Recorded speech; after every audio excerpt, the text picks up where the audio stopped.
Lideramos el camino de la opinión pública y buscamos que la cultura del debate alcance consensos y soluciones a los problemas de nuestro país.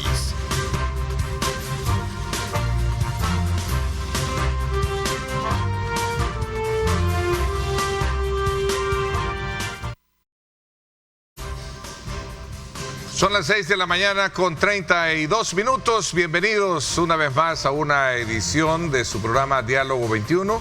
Como siempre, nos sentimos muy contentos de estar con ustedes para llevarles, como siempre, los diferentes puntos de vista relacionados con temas importantes y que gravitan en la agenda de nuestro país.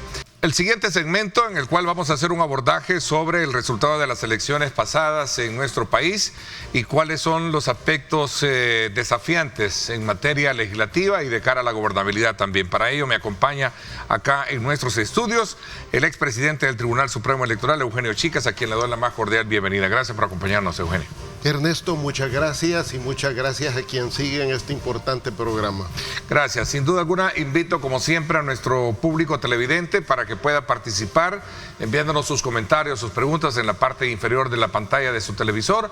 Estará colocado el número de WhatsApp para que nos haga llegar sus preguntas. También están nuestras plataformas digitales abiertas para que usted pueda también colocar sus comentarios, sus preguntas y así de esa manera enriquecer el contenido de lo que vamos a versar con nuestro invitado. Sin duda alguna, Eugenio, voy a comenzar por algo muy puntual. El día de ayer, en declaraciones a otro medio, se hablaba de que había sido prácticamente excluido del padrón del partido FMLN, de tu partido, ¿no? Sí. ¿Es cierto esto? ¿Y qué tiene que ver esto con todo digamos, ese grado de intencionalidad y de aportes que genera opiniones que tú das en programas como estos? Yo creo que el FMLN ha decidido hacer sus reajustes, muy probablemente, y pues en eso pues ellos tienen derecho de incluir o excluir a quienes les parezca más convenientes. Sí. Yo en una declaración pública vi que Manuel Flores se refirió diciendo, no, si Eugenio ya no es parte del padrón del FMLN, él lo dijo. Así me di cuenta. O sea, luego también en los eventos internos que ellos realizaron en su reforma de estatutos, todo eso, a mi persona pues no lo convocaron de ninguna manera. Yo lo llamé, lo busqué, cerraron la puerta. Yo creo que eso se debe obviamente a que puede ser que mis declaraciones sean incómodas en ese sentido, pues yo procuro decir las cosas tal cual las pienso y las analizo en el seguimiento que tengo de las cosas país, y en ese sentido respeto el camino que ellos puedan llevar, les deseo la mejor suerte. Desde antes había anticipado de la elección que de ninguna manera estaba en riesgo la sobrevivencia del partido FMLN, mas sin embargo he señalado también el riesgo que más bien tienen es el de convertirse en un partido vegetal en estado de coma, si es que no resuelven en sus eventos internos, no solo remozarse, y cuando me refiero a remozar, creo que tiene que ver más con las ideas, con las propuestas, con cómo asuman los temas país, cómo se planteen la necesidad de trabajar con amplitud hacia otros sectores progresistas y democráticos del país. A ver, entonces, presumes que pudo haber sido ese planteamiento la manzana de la discordia, ¿no? ¿Sí? Sí, yo creo que indudablemente sí. Elaborarle de acuerdo a los resultados, no un buen porvenir. No, yo creo electoralmente hablando, obviamente. Yo creo que el partido tiene porvenir, ¿sí?, en la medida que logren, como cualquier otro partido político, replantearse la situación de acuerdo a las necesidades país. Okay. Por ejemplo, en este momento vi, por ejemplo, las marchas de empleados municipales preocupados porque serán despedidos, miles de ellos a partir del 1 de mayo. Pero bien, no he visto posturas de partidos como el FMLN, bueno, posicionándose, cómo acompañar ese proceso de luchas. Tenemos el caso de los ambientalistas de Santa Marta, que vienen ya tras bastante tiempo, más de un año, luchando por la liberación definitiva de los ambientalistas de Santa Marta, que han sido líderes destacados en la lucha contra la minería. Hoy el país está nuevamente ante la posibilidad de volver al camino de la minería por la crisis de finanzas públicas. Esa es una muy buena alternativa a juicio del gobierno. Hay señales de que el gobierno quiere volver a la minería y no veo posturas de parte del FMLN y de otros partidos sobre ese tema tan relevante, el tema del salario mínimo, que es una urgencia de país. Entonces yo creo que el crecimiento, ya no la sobrevivencia, porque eso lo determina el evento jurídico electoral de la elección legislativa, que es la que determina si un partido vive o no, si obtiene 50,000 votos, si obtiene un legislador o legisladora, de eso se determina. Creo que el tema no es la sobrevivencia, sino vivir para qué. O sea, la vida tiene que tener un sentido, y creo que ese es el reto que tiene el FMLN o cualquier partido político, darle sentido, no caer en una existencia vegetal, sino más bien contribuir al desarrollo del país. A ver, y tu lectura fue dicha, recuerdo, o este planteamiento o análisis de diagnóstico fue dado antes de las elecciones, ¿no? Tú lo mencionabas. Así, bueno, ¿No crees tú que eso pudo haber sido visto como un acto de clarividencia para saber lo que el resultado tuvo? No tiene diputado, no tiene alcalde. Bueno, yo lo señalé, en noviembre lo escribí. O sea, yo cada semana escribo, publico mis columnas, y también se los planteé bilateralmente a los candidatos de oposición. Lo hablé con los partidos de la pertinencia de retirarse de la campaña presidencial, pero no porque por cálculos de resultados, no. Como lo escribí, y yo creo que es importante por eso dejar el testimonio escrito de lo que se dice, de que no habían condiciones democráticas para una elección justa y equilibrada, y que por lo tanto, pues al menos de la justa electoral, lo más prudente era retirarse. Igual, de manera anterior les había señalado la impertinencia, lo hice en tu programa, de que tanto el FMLN como Arena no debían de haber competido, no debían de competir, lo dije con anterioridad, inscribiendo candidatos presidenciales, ya que ninguno de los dos partidos tenía viabilidad en este momento. O sea, son partidos que necesitan reeditarse de cara a la sociedad, refrescarse de cara a la sociedad, y eso no estaba planteado de manera inmediata, que el mejor escenario electoral era buscar una candidatura en la que no participara ni Arena ni el Frente, sino que dejaran en libertad a su militancia de apoyar una candidatura de centro. Entonces yo creo que esas voces pueden resultar incómodas, pero lo que pasa es que hay que decir las cosas. Tú veías una realidad y no necesaria por asumir un papel de clarividente, no de decir, miren, esto les va a pasar. O igual hoy tengo una postura respecto a que no tendremos elecciones en los próximos 5 años, por ejemplo. Ya vamos a hablar de eso, porque es un punto que me lo dijiste antes de entrar al programa, y ya me vas a explicar. Solo cierro un poquito el ciclo este. ¿No reconoces entonces tú que en todo caso Manuel Flores vino a salvar al partido de desaparecer del espectro al no sacar los votos pertinentes? Es que en realidad no estaba en riesgo, para mí nunca estuvo en riesgo la sobrevivencia del FMLN, porque en una votación baja, que esta es una elección bien baja la que obtuvo en lo legislativo 196,000 votos, que eso da prácticamente para legalizar 4 partidos, porque se necesitan 50,000 votos. O sea, al menos 3 partidos y medio puedes legalizar con eso. O sea, yo desde el principio planteé, nunca estuvo en riesgo la sobrevivencia del partido. Yo creo que el tema esencial es qué es lo que va a proponer el partido a la sociedad que sea creíble. Creo que Manuel Flores fue un buen candidato, hizo una excelente campaña, eso lo situó, por ejemplo, en un distante y muy distante segundo lugar, pero yo creo que hizo una excelente campaña, es un hombre con experiencia, o sea, fue un pero buen no le das el legislador. mérito que gracias a él fue que se salvó el partido.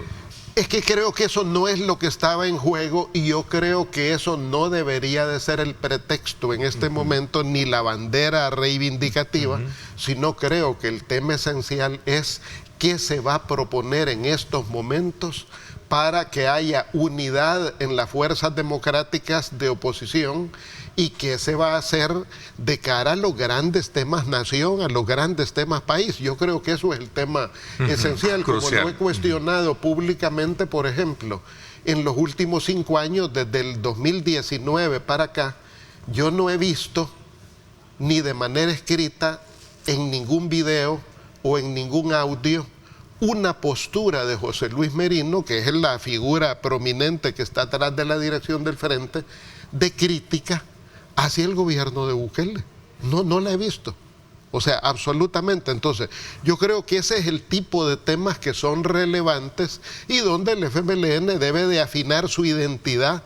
O sea, va a seguir siendo un partido bajo la tutela de una figura como José Luis Merino, va a levantar la cabeza, va a asumir su propia autonomía y como tal va a romper con ese esquema que me parece que le ha hecho mucho daño y asumir los temas de que el país amerita que se deben de asumir, tema de la minería, las luchas sociales. Ya lo decías tú, ¿no ves a un FMLN acompañando la lucha social? Hasta hoy no lo he visto. Veamos el reto que tienen. Ellos tienen un evento interno en junio, donde pues tendrán que elegir o reelegir la dirección que tienen, no sé qué camino decidan seguir en ese sentido. Creo que el tema no es exactamente si se eligen, se reeligen, no. El tema es qué se le propone al país, porque también como otros partidos, llevan muchos años con divisiones internas, con internismo, viéndose el ombligo y no haciendo propuestas de país. Creo que la expectativa que podemos tener sobre el frente, como por cualquier otro partido de oposición, es qué le propone al país ante la inminencia, por ejemplo, de una reforma fiscal que viene con todo, de una reforma constitucional que, evadiendo también todas las formas legales y democráticas, puede ser impuesta al país en el mes de abril. Y bueno, no estoy viendo señales ni del frente ni de otros partidos que con claridad digan, bueno, esta es nuestra postura sobre estos temas. Es decir, tú prevés o tú recomiendas a un FMLN reconstruir lo que en el pasado muchos analistas creen que desmontó, que fue esa lucha social y esa relación, especialmente con los trabajadores municipales, con los sindicatos. Así es. O sea, el FMLN en algún momento desmontó porque lo vio como amenaza, lo que sea, en el análisis lo se distanció. Se distanció como por lo que sea. Otros partidos, por lo que sea. De los trabajadores, de la lucha de clases, y ahora está solo. ¿Eso me quieres decir? Ahora tiene el reto de o retoma ese esfuerzo social y se replantea con claridad cómo va a ser fuerza de oposición en este periodo, o sencillamente va a ser un partido vegetal que va a respirar pero no va a aportar. ¿No tiene nada que aportar? Bueno, tiene el reto de aportar. No tiene voz en la Asamblea Legislativa, no va a tener voz para esto próximo. Pero fíjate que eso no... En las alcaldías. Pero el tema de la voz legislativa... Bueno, concejales sí, ¿verdad? Concejales sí, ¿verdad? Pero fíjate que ese tema incluso no es impedimento. ¿Sí? Porque ya el FMLN vivió esa experiencia cuando se firman los acuerdos de paz entre enero del 92 y mayo del 94. En ese periodo, fueron más de 2 años, el FMLN no tuvo representación legislativa, no tenía alcaldes, no tenía ninguna representación municipal. Bueno, pero venía de la guerra, ¿no? Pero ya no había guerra, tampoco. Pero venía de la guerra con la expectativa en la población de que venía el cambio. Sí, y no tenía ya ni fuerza militar, ¿verdad? Entonces estaba desmovilizado, pero tenía un enorme arraigo social y expectativa en la sociedad. Entonces yo creo que precisamente si el FMLN logra con los cambios que va a hacer enamorar a la gente con propuestas que sean vitales, con propuestas que sean frescas, que sean novedosas, que demuestren que pueden desarrollar esperanza, eso le puede plantear un futuro diferente. Porque creo que de los problemas que tiene el país, muchos son atribuibles a Bukele, pero otros son propios de problemas de la oposición. O sea, la falta de unidad, la falta de convergencia, la falta de propuestas claras. La elección del 3 de marzo refiere eso, refiere, por ejemplo, un 70% de la sociedad decide no ir a votar, y eso tiene dos lecturas. Primero, que Bukele no es cierto que tenga el 97% de apoyo. Si hubiera tenido el 97% de apoyo, esa simpatía se hubiera reflejado en sus propuestas municipalistas y de Parlamento Centroamericano. Pero la gente dijo, no voy, no voto y no te apoyo. Es decir, del padrón y de los votantes, solo el 60% votó. No, en el 3 de marzo no, votó el 31%.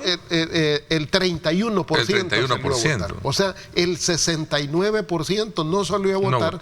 Y de ese 31% que votó, el 1.8% o votó en blanco o se abstuvo, estando frente a las urnas. O sea, eso tiene una lectura política. Por eso digo que es más del 70%.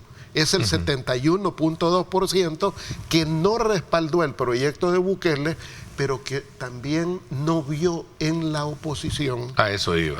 No vio en la oposición una alternativa. Una alternativa, pues entonces yo creo que por eso no todo se puede atribuir a Bukele, sino que debe de aceptarse responsabilidades, y yo creo que hasta hoy no hay una propuesta opositora capaz de enamorar, de motivar, de generar esperanza, y ese es el reto para los partidos. ¿Y tú crees que el FMLN puede llegar a enamorar de nuevo a la población, ya que utilizas el término? Bueno, hemos visto a muertos caminar. Y recoger basura, decía nuestro hemos visto a muertos Julio caminar. Bueno, a mí me parece que el resultado electoral de PCN, de PDC, es admirable. ¿Sí? Es admirable en el sentido que tienen representación. ¿Te causa impresión desde el punto de vista de cómo se replanteó a lo largo de la campaña o en el trabajo territorial? Porque ese ha sido también objeto de estudio en foros como estos. Es decir, ¿cómo surge? Yo creo que en el caso de PCN y PDC, han tenido la magia en realidad de replantearse, de enamorar a segmentos del electorado, de gobernar, por ejemplo, gobernar San Miguel, pues no es cualquier cosa. O sea, eso me parece que es muy admirable. Bueno, Cambio Democrático, vi también un resurgir también de Cambio Democrático, ganó el distrito de Ilopango, por ejemplo, Cambio Democrático, que igual...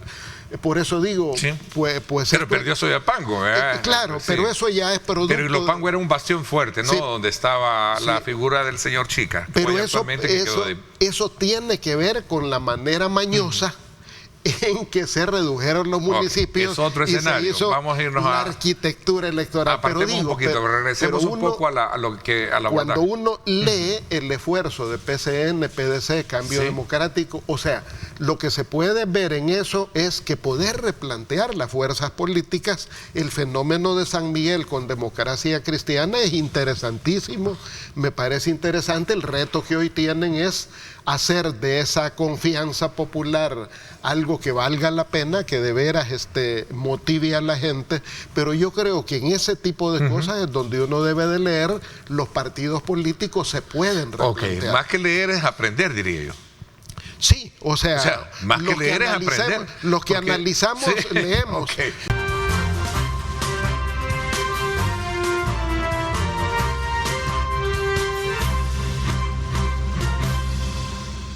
Bien, las disculpas del caso, hemos tenido un pequeño corte de energía eléctrica en el sector y por lo cual nos vimos obligados a salir del aire. Pero ya estamos de regreso y estábamos desde luego en un abordaje bien importante, haciendo lectura de cómo los partidos políticos, aún con el grado de existencia por años que han estado vigentes y a lo mejor letargados en cuanto al número de representación, tanto legislativa como en consejos municipales, resultaron, digamos, gananciosos. Hablábamos del PCN, el PDC, y yo me había quedado en la parte para hacer un poco de justicia en el análisis. También está Sonsonate, PDC, ¿verdad? Está Usulután, ¿verdad? Creo que también otros sectores de acá del norte de Morazán, creo, ¿no? Sí.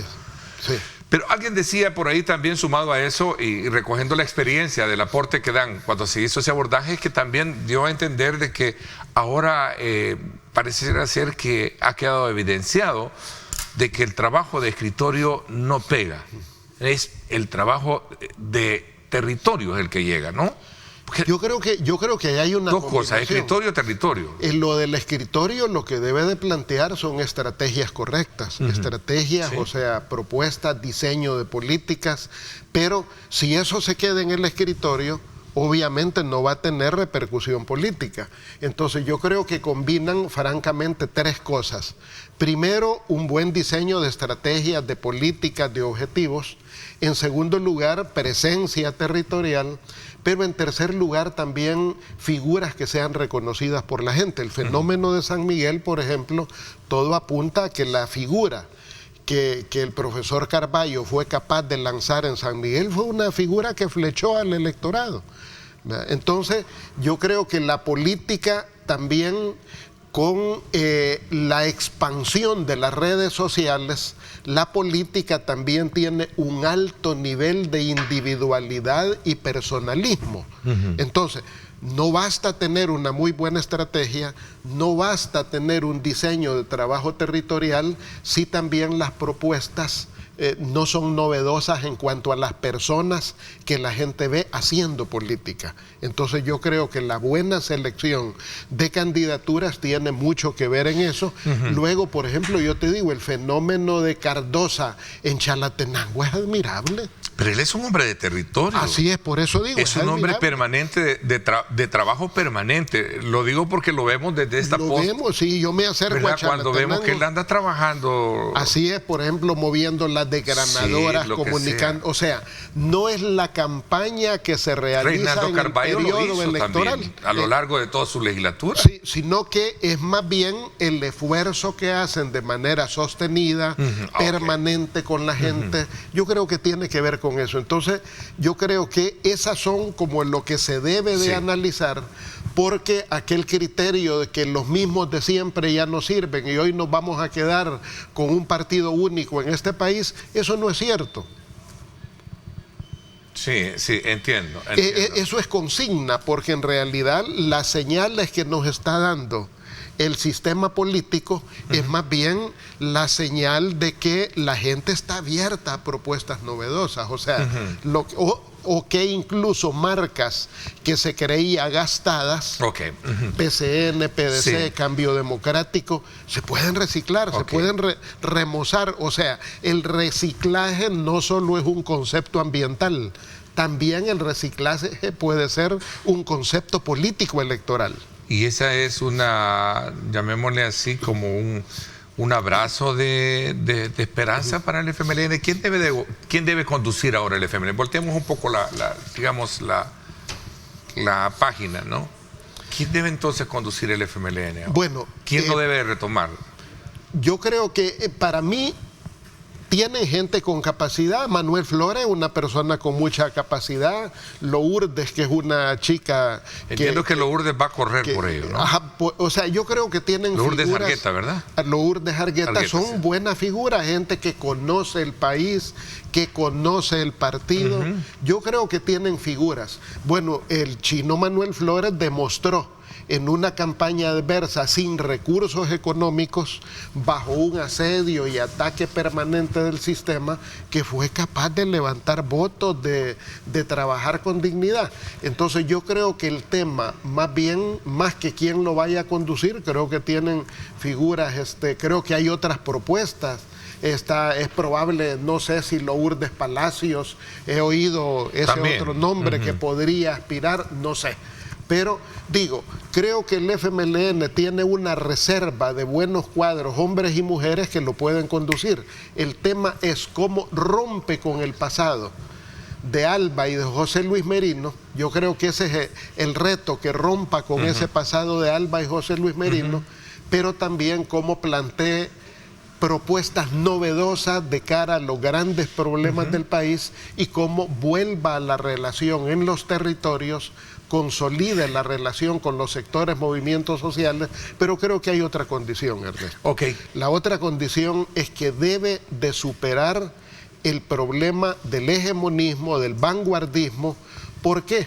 Porque también, como hemos empezado a ver con otros movimientos de izquierda que han empezado a surgir, sí, ya vamos a hablar pues de en eso. el país van a haber otras expresiones democráticas de fuerzas políticas de izquierda que creo que no deberían de verse como enemigos del FMLN, sino también como un espacio democrático en el que pueden florecer otras opciones en ese jardín que hay que construir, y lo que debe de haber luego es la capacidad de articular esos diferentes proyectos en una especie de movimiento amplio, frente amplio, agrupación el plural. Bloque Popular Comunista que salió ayer antier, un grupo de jóvenes diciendo: sí, queremos ofertar a la población, claro, una nueva izquierda, dejando atrás los partidos políticos, incluyendo el FMLN, lo dijeron ellos. Sí, o el MIS de Walter Raudales. También, MIS, que es la nueva izquierda. De izquierda sí, social, sí, o de movimiento de izquierda salvadoreño, que ese es otro movimiento. ¿Y ese es bueno o es malo para el FMLN? Es buenísimo, me parece. Visto depende. Porque si el FMLN ve eso con celo, con amenaza, con desconfianza, bueno, se van a equivocar, y el hegemonismo, el sectarismo va a romper esos lazos políticos. ¿Por qué? Porque lo que ocurre es que hoy hay izquierda en universidades, hay izquierda en sectores comunitarios, movimientos sociales que no quieren pertenecer al FMLN, sencillamente. Entonces, bueno, agrupamientos de excombatientes que ya no quieren pertenecer al FMLN.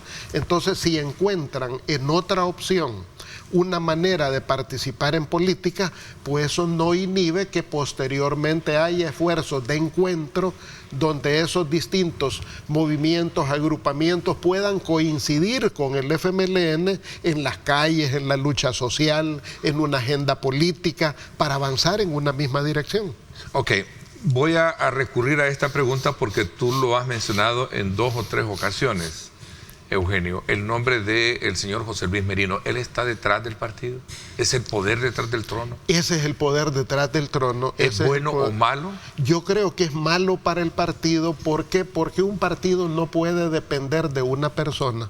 No puede depender de una persona. Y sobre todo una persona que no te plantea con valentía, con honestidad, posiciones de país. O sea que no era Manuel Flores a quien hemos estado No, Manuel escuchando. Flores es el candidato, él es el candidato. Obviamente, o sea, pero me imagino que hizo una buena labor como candidato. De acuerdo, pero si tú dices que el señor Merino es el que está detrás, fue el que lo ungió. Pues eso sería bueno que ellos nos lo aclaren. Sería bueno que ellos nos aclaren ese tema, porque en definitiva la comisión política del FMLN tiene 19 personas y la mayoría viene de la vertiente de la propuesta. A ver, pero no quiero entrar en Merino. esa dimensión de satanizar nombres esta mañana. No. Pero ¿por qué tú no ves también bueno el hecho de que alguien esté detrás de un partido? Siempre lo han existido, ¿no? Si da la cara no tengo problema. Y si ¿Tú quieres que dé la cara el señor O sea, Merino? que nos exponga, que nos diga cómo piensa. O sea, él es un político, pues un político de larga data, que ha sido funcionario Compañero público. de armas tuyo. Así es, que ha sido funcionario público, fue viceministro de Relaciones Exteriores para temas de cooperación. Entonces yo creo que es una persona que pues debe de dar la cara y decir qué piensa. Y si apoya a Bukele, bueno, que lo diga, si eso no es pecado. O sea, eso es legítimo. Si alguien cree que Bukele hace lo correcto y que va en la senda correcta y ha decidido apoyarlo, bueno, explíquenlo, aclárenlo. Entonces eso me parece que de ninguna manera puede ser problema. Pero yo creo que el tema esencial es que lo digan públicamente, que lo aclaren. Porque es obvio, por ejemplo, pongo una situación. Yo siempre he creído que el lanzamiento de una candidatura por parte del FMLN en el periodo en el que se hizo rompió el esfuerzo que venía haciendo la oposición, porque habían conversaciones en la oposición para que no hubiera diferentes candidaturas presidenciales. Había conversaciones para tener un mapa legislativo que permitiera hacer esfuerzos conjuntos. Había conversaciones para hacer un mapa municipalista que permitiera articular los esfuerzos, y quien rompe todo ese esfuerzo fue el FMLN. Quien se retira de esas conversaciones, quien lanza la candidatura de Manuel Flores fue el FMLN, rompiendo las conversaciones que habían en la oposición. Y eso me parece que fue una jugada política. ¿Bien o mal? Mala jugada política, una mala jugada política, pero... te escuché decir fue una jugada política. Fue una mala jugada política. No, ¿por qué? Porque frustró las posibilidades de construir un solo esfuerzo de oposición. Eso es lo que estuvo planteado. Entonces, por eso me parece que quien ha estado en esos grandes pasos es José Luis Merino. ¿Y eso te ha valido a ti a sospechar de que estás fuera del padrón con el que No, yo no sospecho que estoy fuera del padrón. Estoy fuera del padrón, sí. ¿Y ya te buscaste?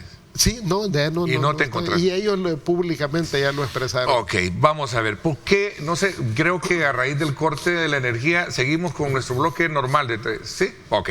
Bueno, vamos a ver. ¿Por qué me dices tú que no van a haber elecciones hasta dentro de 5 años? Es decir, se supone que tendríamos elecciones legislativas 3, 4 años, ¿no? En 3 años. 3 años. O sea, en 36 y tú dices que en meses, 5 años. En 36 meses, de acuerdo a la Constitución, debiera de haber una elección de medio término que es legislativa y municipal. Legislativa y municipal. Pero es ironía con la que tú me dijiste, ¿verdad? Hasta dentro de 5 años nos vamos a volver a ver. Fue una ironía, ¿verdad? O sea, ese es mi análisis. Sí, mi análisis. Cuéntame un poquito. ¿Por qué crees que hasta dentro de 5 años vamos a tener elecciones, Eugenio? Porque la proyección de poder de Bukele viene en un esfuerzo de concentrar cada vez más poder, controlar las instituciones del Estado y ponerlas en función de su proyecto político. Me parece que es un esfuerzo dictatorial el que desarrolla Bukele, y en ese camino cualquier cosa que vaya a ser un obstáculo o vaya a debilitar esa acumulación de poder es un obstáculo que van a superar. Así fue en el año 2021, cuando ganan mayoría legislativa. La sala de la Constitucional era un obstáculo, la apartaron, pusieron su sala. El fiscal era un obstáculo, lo apartaron, pusieron el suyo. El Instituto de Acceso a Información Pública era un obstáculo porque ellos necesitaban opacidad y que no hubiera transparencia, pues igual apartaron eso y fundaron su política. Lo hicieron con la Corte de Cuentas, han doblado al Tribunal Supremo Electoral, y ya señalaré qué va a ocurrir con el tribunal. Entonces, en ese camino vino la elección del 4 de febrero, una elección donde la gente se pronunció multitudinariamente por respaldar a Bukele. Eso es lo que señalaban las encuestas y eso es lo que ocurrió. O sea, Bukele gana en el contexto de un fraude estructural, Sí, así lo llaman. ¿No le ven legitimidad desde el punto de vista que la población se volca y le da el apoyo, el respaldo? Me parece, la gente se volcó y lo apoyó, pero me parece que la elección tiene un vicio de origen, un vicio de constitucionalidad, porque en este país no existe la reelección, no existe. Ese es un invento de la sala que puso Bukele para que conectara su propuesta política de reelegirse, ya que El Salvador desde 1841 fundamentó en 8 constituciones que en este país hay alternancia en el ejercicio del poder y por lo tanto no hay reelección con claridad. Eso genera un vicio de origen que genera el fraude estructural, en donde Bukele tuvo que poner su sala, tuvo que poner su fiscal, tuvo que doblar al Tribunal Supremo Electoral, tuvo que inscribirse inconstitucionalmente como candidato. Eso te da como resultado una elección ilegal, ilegítima, por vicio de inconstitucionalidad. Pero regresemos al tema. ¿Tú crees que no viene una elección? ¿Por qué? Porque prevés que va a haber un cambio dentro de las reformas que se habla mucho. El resultado del 3 de marzo señala que el 70% de la gente no fue a votar.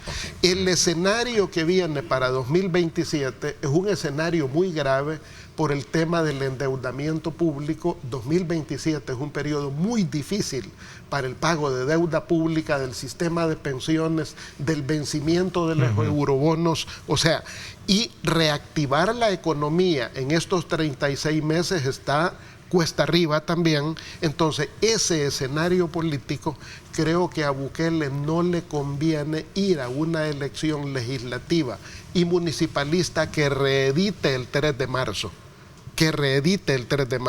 Y por eso me parece que el cálculo político viene en que no habrá elecciones en el 2027, sino hasta el 2029, amparado en ¿qué? ¿Qué es lo que están discutiendo? Lo que están discutiendo es, en este país hace ratos se planteó la extensión de periodos. Esa discusión ya estaba planteada. No es algo nuevo, ni que venga a inventarse ahora con esos fines. Pero siempre se ha estado tratando en el pasado. Entonces, hoy se va a retomar ese esfuerzo, no como parte de la discusión del pasado, sino como la necesidad, como dicen los nicaragüenses, de bypassear, hacer un bypass. ¿Sabes que esa misma pregunta se la formulé a alguien y me dijo, el Frente tuvo todos los tiempos pertinentes para hacer esos cambios que ahora cuestiona? ¿Sí? Y no los hizo. Pudo haber ampliado esos periodos cuando gobernó el Frente en la Asamblea Legislativa. No tuvo correlación legislativa. Pero tenía los otros partidos. No tuvo correlación. Es que la gente consideraba... Una cosa que no tuviese la hegemonía que a lo mejor existe hoy en día. Ajá. Pero sí tenía los partidos aliados. Pero el tema es cuál es la intencionalidad de la reforma. ¿Hablando de aquella época o de esta? La intencionalidad de la reforma es hacer un bypass, porque el escenario de exponerse cuando Bukele no va a ser candidato en el 2027, sino que van a ser sus alcaldes, con todo el desastre que tenemos planteado en el municipalismo, por ejemplo, sin FODES, sin el FIDL, sin el ISDEM, sin obras municipales, con un desastre planteado en el sector municipalista y con la poca credibilidad que sigue teniendo la legislatura, porque este es un problema país.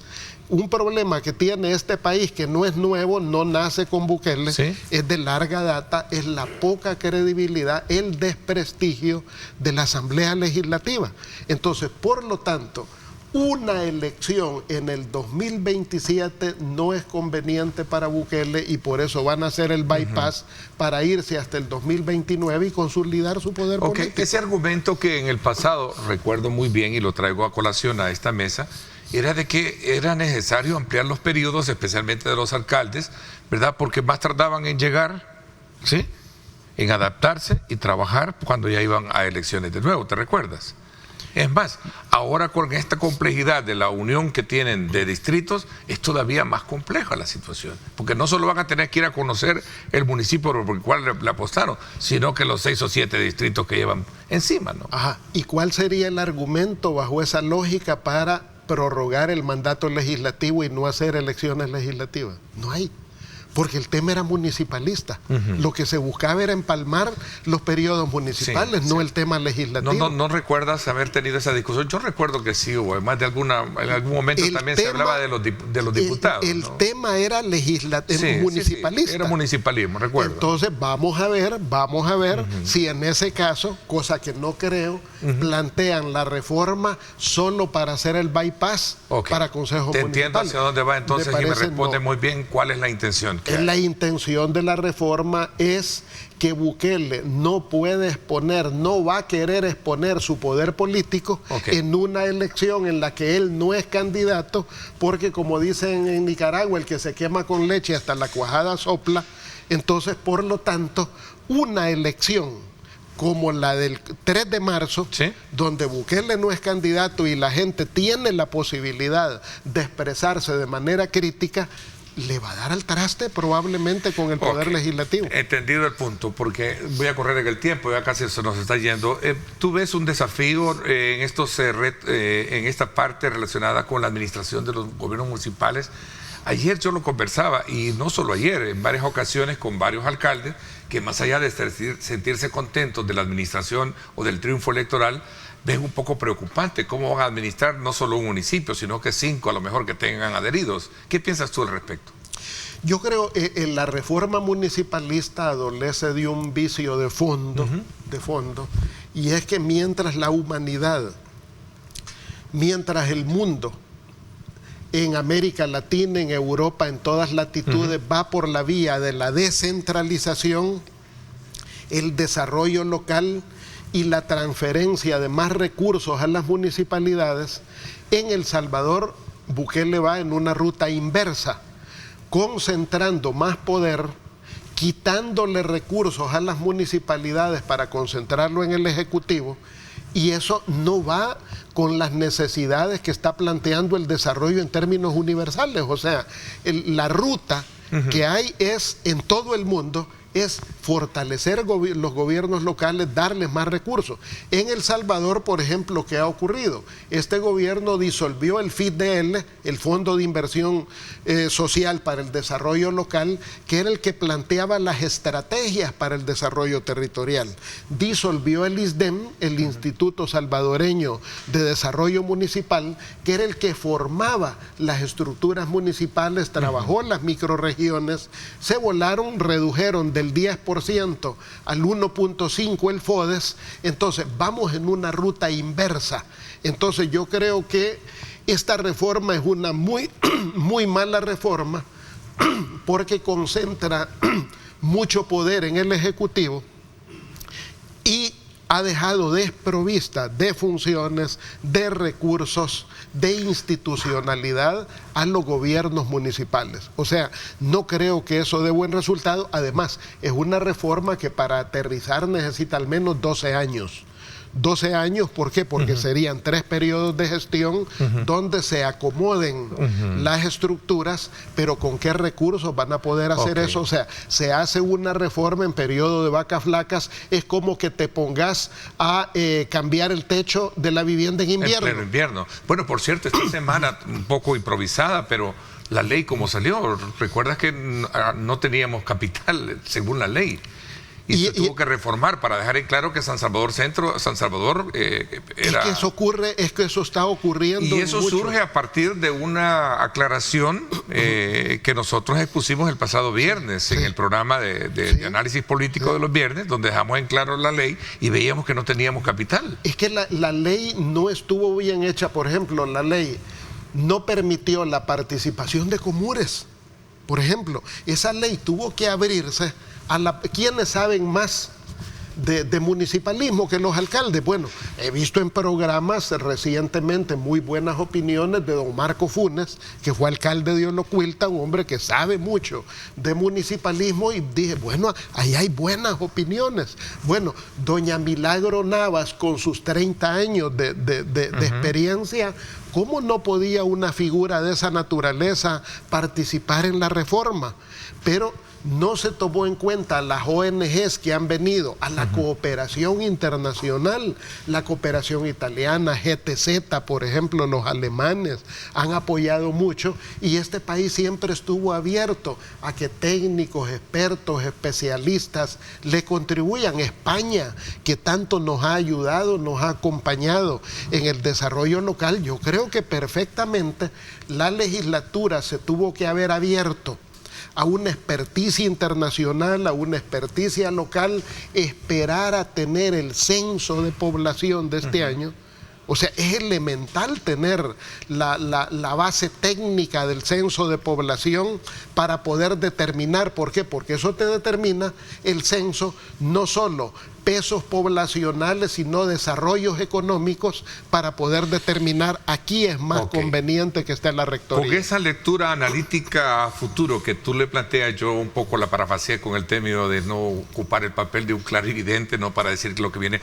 ¿Crees que va a haber necesidad de hacer ajustes nuevamente en esa ley para delimitar el número de municipios que deben de ser asignados de distritos asignados a estos municipios? Yo creo porque hay municipios que tienen hasta 19.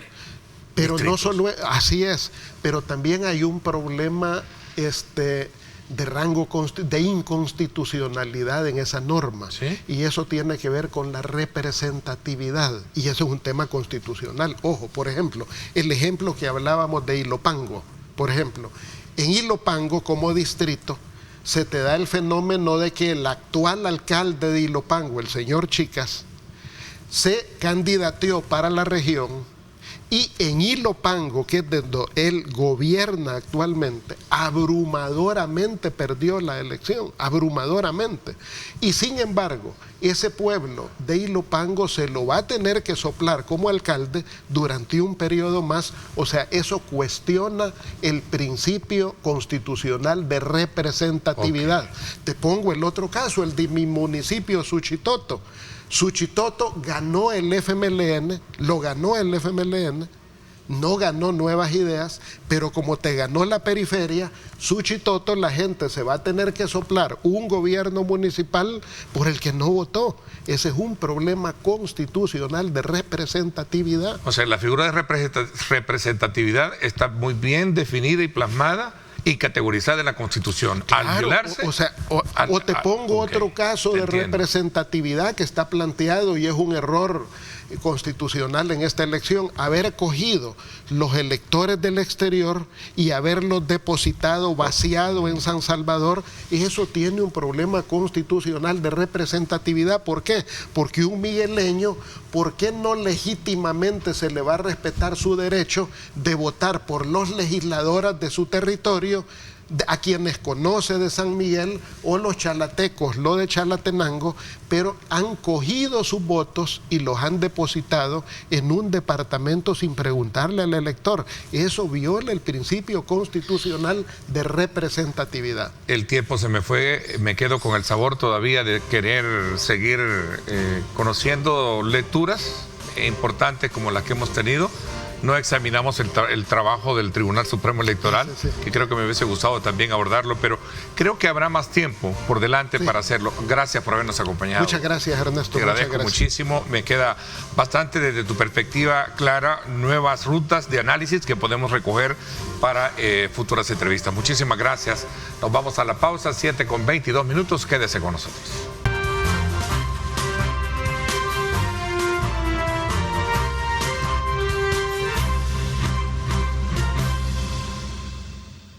Gracias nuevamente por estar con nosotros a esta hora de la mañana. Continuamos en el abordaje de temas importantes del país. Quiero darle la más cordial bienvenida a Cristian Flores, comisionado presidencial para proyectos estratégicos, con quien vamos a conversar acerca de toda esa proyección en inversiones que se tienen ahora con este nuevo portafolio abierto, de las cuales hemos conocido últimamente en la Asamblea Legislativa. Por ejemplo, se ha hecho una reforma a la ley de impuestos y renta, en la cual se busca motivar a inversionistas para venir al país, desde luego, y con ciertas condiciones arancelarias positivas, y así generar empleo a través de sus inversiones. Cristian, bienvenido, gracias por acompañarnos. Muchas gracias, buenos días, Ernesto, gracias por esta oportunidad de estar en esta entrevista de Diálogo 21, por supuesto a toda la audiencia, buenos días.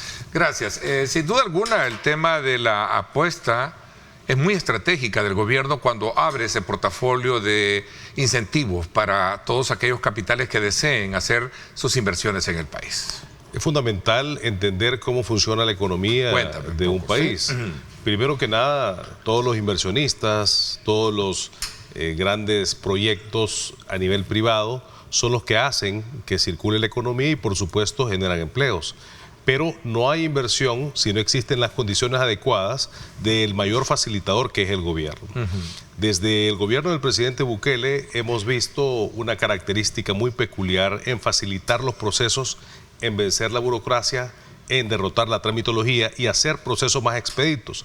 Al mismo tiempo, brindar las condiciones a nivel de incentivos fiscales, como es esta nueva reforma a una ley que permite a que hayan inversiones extranjeras que puedan hacer un aporte a capital, iniciar operaciones sin pagar ese 30% de la renta. Y de igual forma hay un factor muy importante de un socio que nosotros tenemos, como es nuestra diáspora, que han sido un componente de aporte a nuestra economía con inversiones el año 2023 con más de 500 millones de dólares que se suman a esta iniciativa. Cualquiera pudiera decir, claro, es que las remesas no pagan impuestos, pero estamos hablando de que existen dos tipos de remesas. Uno es la remesa de consumo y otro es la remesa de inversión. Esta nueva figura se ha convertido en un canal principal para que el inversionista de nuestra diáspora pueda hacer un aporte para comprar viviendas, para hacer sus inversiones de un negocio, para poder comprar propiedades sin tener que pagar este 30%. A ver, pero todo esto está, digamos, trazado en un eje de incentivos legales que busquen, obviamente, ese desarrollo de crecimiento económico para el país. ¿Sectores en particular se pueden identificar en eso o es abierto a poder desarrollar cualquier tipo, a desarrollarse en cualquier tipo de rubro? Bueno, está totalmente abierto. Para empezar, no hay un techo en cuanto al monto para hacer esa transferencia sin pagar ese tributo. Pero está abierto para cualquier tipo de rubro. De rubro, ¿no? Definitivamente. Sobre todo si lo vemos desde el punto de vista de lo que se busca generar empleo. Claro, eso depende del olfato del inversionista, cuáles son sus principales focos en los cuales les interesa invertir o cuáles son las industrias de las que provienen. Pero de igual manera ha permitido de que empresas que ya existen en el país, que se constituyeron hace muchos años y no han tenido alguna operación en el pasado, ahora con estos beneficios que al mismo tiempo le brinda seguridad y garantía jurídica para poder reiniciar sus operaciones, crean estas sucursales de cualquier tipo de sector. E incluso aquí hay una palabra muy importante en materia económica que es la diversidad o la diversificación de los negocios. Sabemos de que es una palabra muy coloquial el hecho de decir pues, no hay que poner los huevos en una sola canasta. Entonces los inversionistas, por ejemplo, que están en industria de la construcción, ven oportunidades en industria tecnológica que también tiene incentivos a la tecnología o a la manufactura tecnológica, que ven esto como un aporte importante para tener una operación en El Salvador, que se vuelve ahora un destino regional mucho más atractivo y ha sido que El Salvador se haya convertido en los últimos años en ese referente. Ok, y un factor que antecede y creo que era el punto de partida por el cual pudiésemos haber iniciado esta conversación, Cristian, es el hecho de que venimos de un proceso eleccionario, o sea, de elección. El presidente cuenta con el aval para el próximo quinquenio, seguir con esta dinámica, resolver el tema de que venía siendo un golpe fuerte a la economía del país, el tema de la seguridad. Claro. Todo esto se da dentro de ese contexto, ¿no? De decirle, señores, aquí tenemos un país en el cual usted puede venir con estos incentivos y estas son las condiciones que tenemos. Eso se llama, después de la bendición de Dios, tener un presidente con una estrategia clara sobre las líneas de país y hacia dónde queremos llegar. Era importante conocer cuáles eran nuestros principales defectos como país, cuál era el talón de Aquiles que nos estaba afectando y más que eso, el cáncer que tenía a este país enfermo y de rodillas como era la delincuencia. Siempre lo mencionamos, pero es que este es un factor fundamental. Devolver la seguridad ciudadana permite que también todas las empresas, todos los sectores puedan tener la tranquilidad de seguir con sus operaciones, de abrir nuevas operaciones. Y otro componente muy importante en nuestra economía ha sido el turismo, cómo ahora se ha desarrollado el turismo y cuántos son las empresas o las oportunidades que hay de negocios en el área de servicios al turismo, en el sector gastronómico, en el sector hotelero. Entonces esto permite de que la estrategia clara del presidente es primero devolver la seguridad y ahora vamos a levantar la economía. ¿Por qué levantar la economía? Bueno, porque venimos de un proceso de décadas donde ha sido un reto sobrevivir en el país, primero a nivel ciudadano, no digamos a nivel financiero. Posterior a eso, nosotros tuvimos una pandemia de la cual tuvimos que levantarnos, gracias a Dios lo logramos. Después tuvimos un escenario crítico a nivel global, como es la inflación, que nosotros hemos tenido la inflación más baja de América Latina. Estamos hablando del 0.80% de inflación.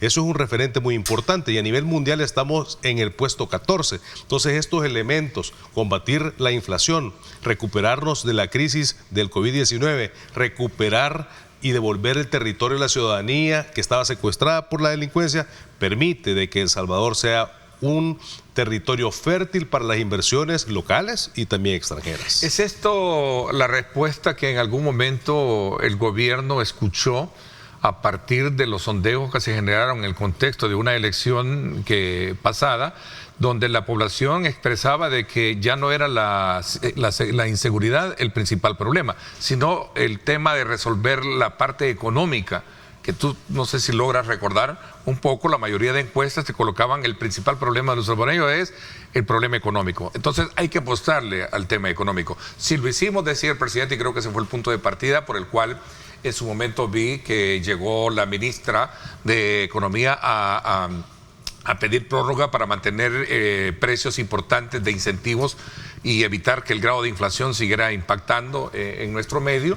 La reforma a la ley de impuestos y rentas para los aranceles como incentivos para inversionistas, y así podría enumerar otros. También está la del balaje, ¿cómo se llama? La ley de los que pueden traer $70,000 los vehículos, creo que así se llama. Perdóname un poco el lapsus. Pero ¿a qué voy yo? Esa es la respuesta inmediata del presidente para decir, si lo hicimos con la seguridad, vamos en este quinquenio a resolver el económico. Hemos tenido un gobernante que se ha caracterizado por tener ese contacto con la gente y saber escuchar al ciudadano. El presidente conoce la realidad del país, sabe de dónde venimos, dónde estamos y algo muy importante, hacia dónde vamos. Todos estos componentes a nivel político han demostrado de que las decisiones del presidente han sido totalmente validadas y respaldadas por la ciudadanía. Incluso vemos cómo en la configuración de los diferentes escenarios a nivel municipal ha existido una alineación en cuanto a que los alcaldes de otros partidos políticos que son aliados, por supuesto, del gobierno, han dicho: nosotros vamos a seguir los proyectos del presidente Bukele. Esto consiste en el nivel de confianza y aceptación que el presidente tiene y al mismo tiempo porque tiene una visión clara del panorama del país. Todos estos elementos, estos incentivos, como lo que es la ley especial transitoria que elimina estos aranceles, si nosotros vemos datos fríos, es importante determinar que ahora, con una eliminación de estos aranceles para los productos alimenticios básicos hasta el 31 de marzo del 2026, genera grandes ahorros a toda la ciudadanía. Y si nosotros cuantificamos todas estas importaciones de diversos productos, abonos, alimentos, granos, productos fertilizantes, estamos hablando de un ahorro estimado de $900 millones para la ciudadanía. Contiene el nivel inflacionario.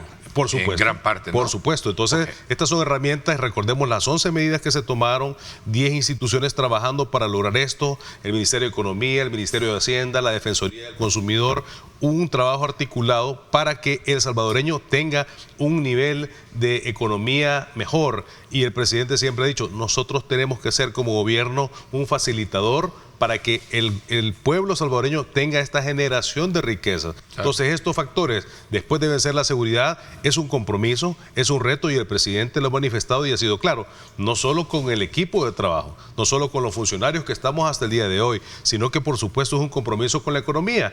E incluso él hace el llamado a la comunidad internacional y le dice, así como vencimos la inseguridad, que muchos creyeron que no lo podríamos lograr, lo vamos a lograr también con nuestra economía. Qué interesante. El Salvador con buen clima de negocios e inversiones. Vamos a hacer una pausa para cuando regresemos. Hay interés de parte de empresarios españoles también, ¿no? Claro. Has tenido reuniones con ellos. Hablemos un poquito también de todos estos estudios de factibilidad de inversiones en el oriente del país, ferry y otros temas. Perfecto, cuando regresemos. Perfecto. Vamos a la pausa. Gracias por estar con nosotros.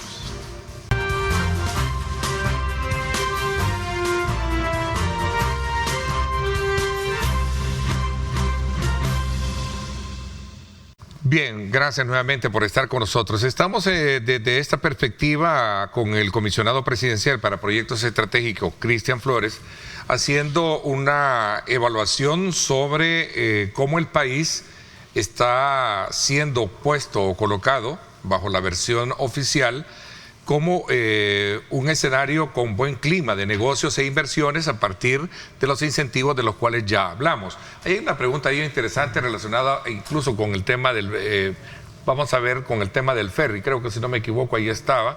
¿Qué pasó con el ferry? Yo creo que esa misma pregunta se la formulé recientemente al presidente de CEPA.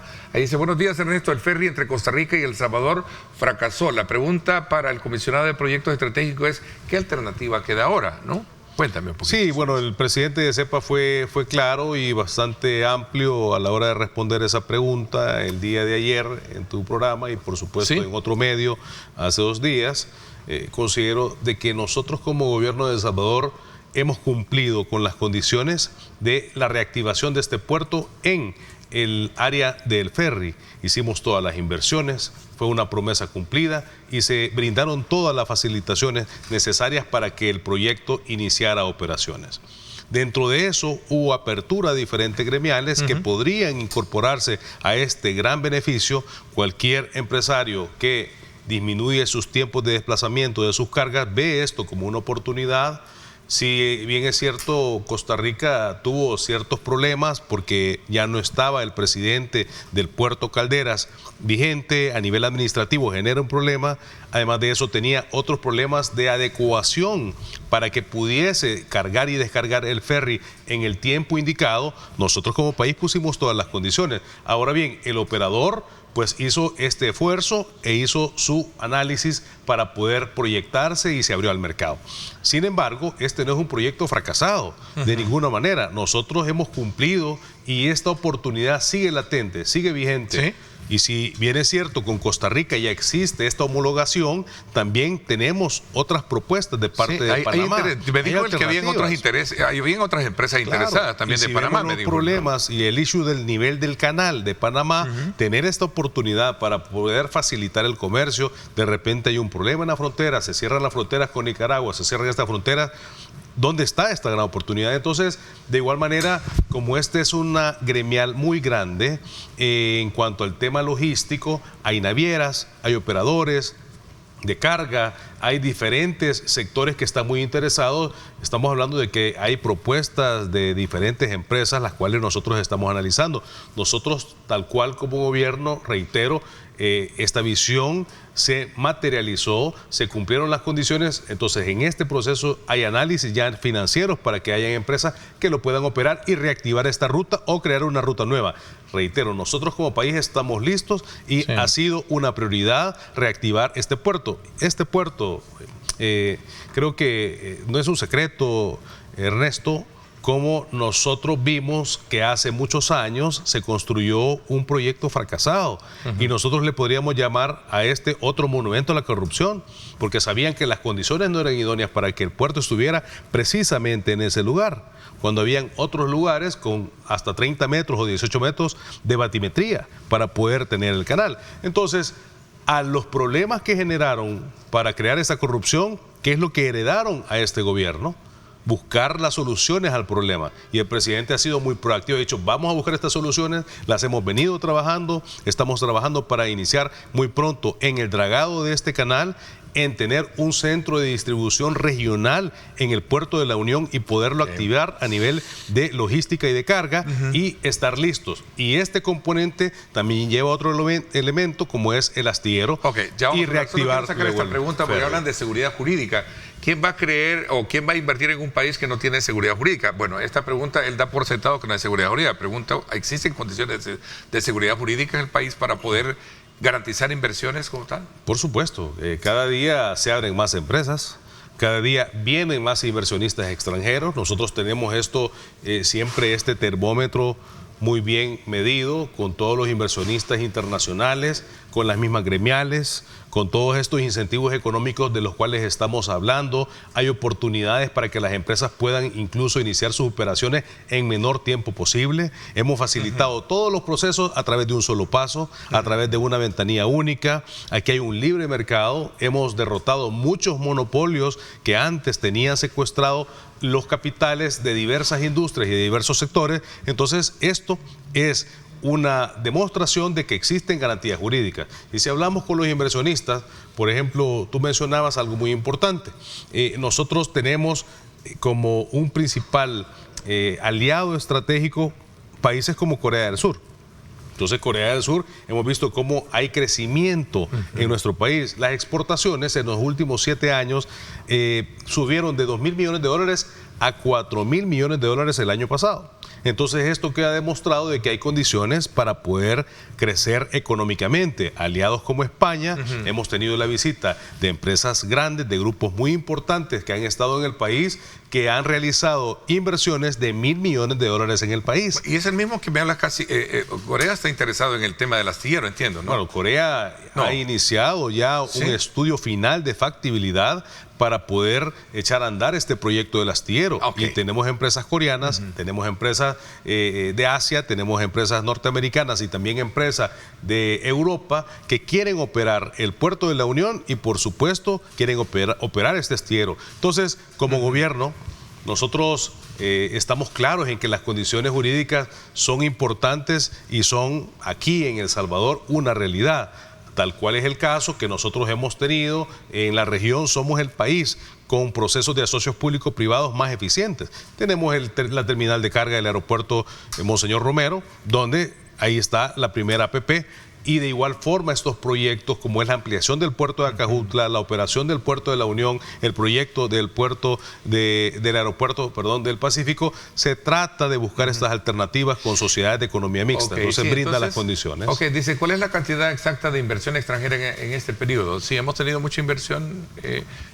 ¿Hay un porcentaje en esto? Bueno, nosotros hemos visto cómo el aumento directo de la inversión extranjera ha sido constante año con año. Nosotros vemos de igual manera esta oportunidad que ahora El Salvador tiene como una estrategia para poder incrementar el volumen de inversión extranjera directa. Nosotros, en este caso tenemos una proyección clara de crecimiento para el año 2024, pero quiero hacer un paréntesis muy importante. Muchos inversionistas que vinieron a El Salvador han hecho su capital inicial, han iniciado sus operaciones, la industria tecnológica, los servicios digitales, los servicios financieros, que han sido una gran oportunidad que no podría cuantificarlos uno a uno. Pero muchos de estos inversionistas estaban esperando el resultado de las elecciones de este año. Para poder decidir. Entonces, la continuidad del presidente Nayib Bukele ha sido un garante y un factor motivador para que estos inversionistas decidan volver a El Salvador y decir, aquí estamos. Bueno, parece, producción me coloca otra pregunta, dice, hemos visto el gobierno le apuesta mucho al turismo, pero aparte del sector turismo, ¿qué otras inversiones hay en el país? Ahora ya en Maquila se ven mucho, ¿no? Bueno, creo que en El Salvador nosotros hemos visto esto como una oportunidad para poder diversificarnos. Nosotros hemos logrado con este gobierno del presidente Bukele romper paradigmas, abrir otras oportunidades. Vemos cómo la industria de la construcción ha crecido enormemente. La industria de los centros de llamadas han crecido constantemente. Los servicios financieros han aumentado. Entonces, hay inversiones en otros rubros, hay una gran cantidad de alternativas. Cuéntame un poquito sobre este tema del astillero, ¿no? Los avances que tiene, ¿sí? Bueno, volviendo al tema del astillero. Sí.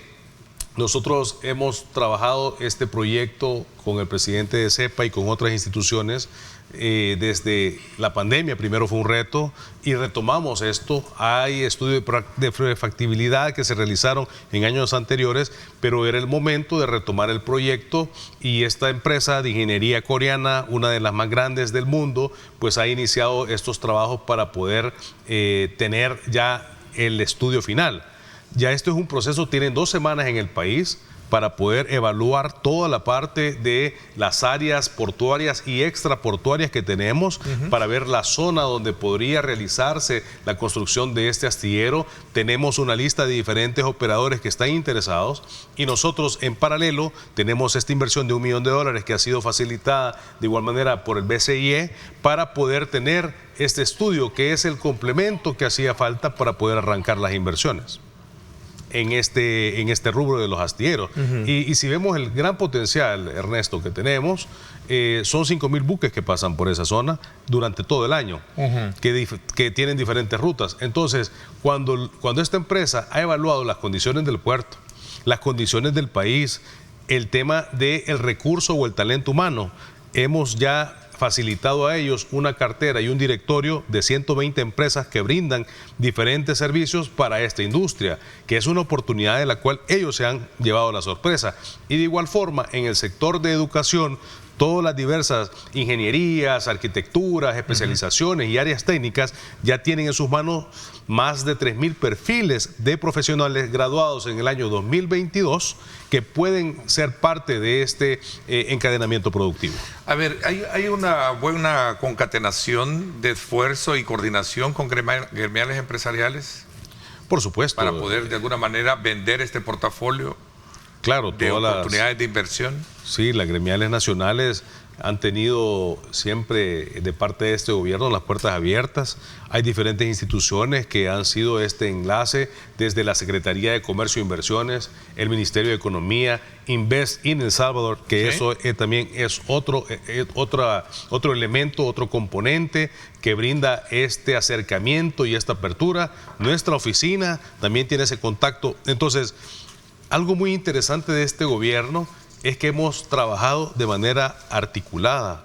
Yo recuerdo que en el pasado habían aquellos superministros que no se podía hablar con ellos, que eran inalcanzables, que eran oficinas cerradas, no tenían las puertas abiertas para nadie o eran muy selectivos a la hora de hablar con ciertas gremiales o con ciertas empresas. Nosotros hemos dejado eso en el pasado y hemos adoptado claramente la filosofía del presidente en que tenemos que estar en constante servicio a la ciudadanía, sin importar el nivel de empresas, desde las MIPYMES hasta las grandes empresas o los grandes inversionistas.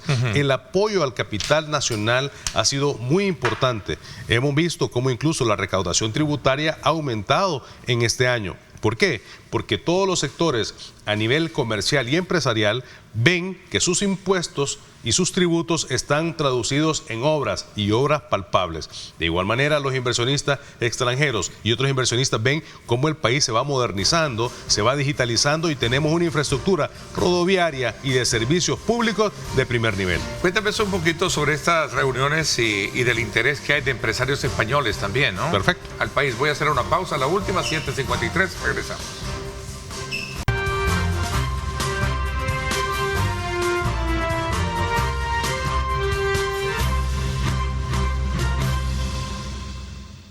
Bien, gracias nuevamente por estar con nosotros. Me dice producción que tienen otra pregunta. De verdad hay gente que con ganas de invertir en el país, dice, si para un amparo en la Corte Suprema se tardan un año de admitirlo, dice. Bueno, creo que en este caso no tengo por qué responder cuestiones de la Corte Suprema de Justicia. Creo que es un organismo que en El Salvador existe la separación de poderes y también ha venido evolucionando. Tenemos que darle mérito al sistema de justicia de este país. Tenemos que ver cómo se ha venido venciendo, primero sacando esos dinosaurios que tenían sus compadrazgos y no había una justicia ciudadana. Ahora bien, hemos visto cómo esto viene en constante evolución y si hablamos de inversiones y hablamos de garantías en El Salvador, pues todos los ciudadanos tenemos los mismos derechos. Claro. Y por supuesto, reitero, a nivel de las inversiones, estas leyes no las habíamos visto en el pasado. Tenían la oportunidad, pero no lo hacían porque no tenían esta visión. Entonces nosotros, reitero, somos un gobierno facilitador y se respeta la inversión privada. Aquí no hemos visto expropiación de empresas, aquí no hemos visto que existen dictaduras, sino veamos todo el respaldo que el presidente ha tenido. Incluso si vemos estudios de opinión pública a nivel internacional, el presidente Nayib Bukele ha sido un referente en el mundo con la mayor aprobación en cuanto al volumen y la proporción de votos versus la oposición. Estamos hablando del más del 87% de aprobación y con esa confianza de los votos ganó. Entonces, esto demuestra de que existe confianza. Ok, coronando un poquito el análisis en cuanto al tema de inversiones, empresarios españoles interesados en invertir en el país, ¿qué quieren?